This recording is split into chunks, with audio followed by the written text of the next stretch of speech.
of the carols that we love to sing at Christmas time is O Little Town of Bethlehem. But why sing about a small town in Israel? Mary and Joseph, the earthly parents of Jesus, lived in Nazareth, a town about 90 miles from Bethlehem. Mary was expecting a baby, so why decide to take a journey of 90 miles on foot? It would take 4 to 7 days to get there. It wouldn't have been very safe. There were no roads and certainly no hotels to stay at along the way. In the Bible, we're told in Luke's Gospel, chapter 2, in those days, Caesar Augustus issued a decree that a census should be taken of the entire Roman world. Everyone went to their own town to register. Joseph also went up from the town of Nazareth in Galilee to Judea, to Bethlehem, the town of David, because he belonged to the house and line of David. He went there to register with Mary, who was pledged to be married to him and was expecting a child. So now we know that Joseph and Mary's trip to Bethlehem is undertaken in order to satisfy an imperial command that all individuals return to their ancestral towns. Since Mary was pregnant with Jesus at the time the command had to be carried out, this explains why Jesus was born in the town of Bethlehem and not in the town where his parents lived. When I was little, I used to go to church with my parents and often got bored during the sermon. There were several things I did to amuse myself. I sometimes added up the hymn numbers, but my favourite was reading the begats. At the beginning of both Matthew and Luke's Gospel, there's a list showing the ancestry of Jesus right back to Adam, through to David. The last line of the list shows that Joseph, the earthly father of Jesus, had a direct line back to David. So this is why he had to go back to Bethlehem, called the City of David, for the census.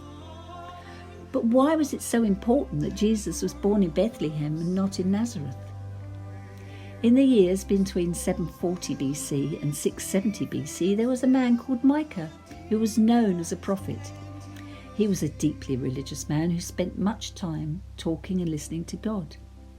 He lived in Judea, which is now part of Israel. He would listen to God and then relay the message to the people living in Judea. In the Bible, much of what Micah said is written down. You can find the book of Micah in the Old Testament. In Micah chapter 5 verse 2, we hear one of the messages from God that Micah spoke out. This is God speaking through Micah. But you, Bethlehem Ephrathah, though you are small among the clans of Judah, out of you will come for me one who will be ruler over Israel, whose origins are from of old and from ancient times. Micah's prophecy came in very useful when the 3 magi, the wise men or the kings, were following the path of a new star that they'd seen. They believed that it heralded the birth of someone special.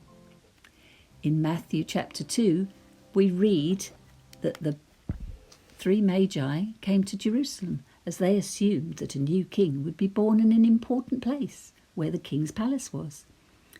They saw Herod the king and asked him, "Where is he who has been born King of the Jews? For we saw his star in the east and have come to worship him."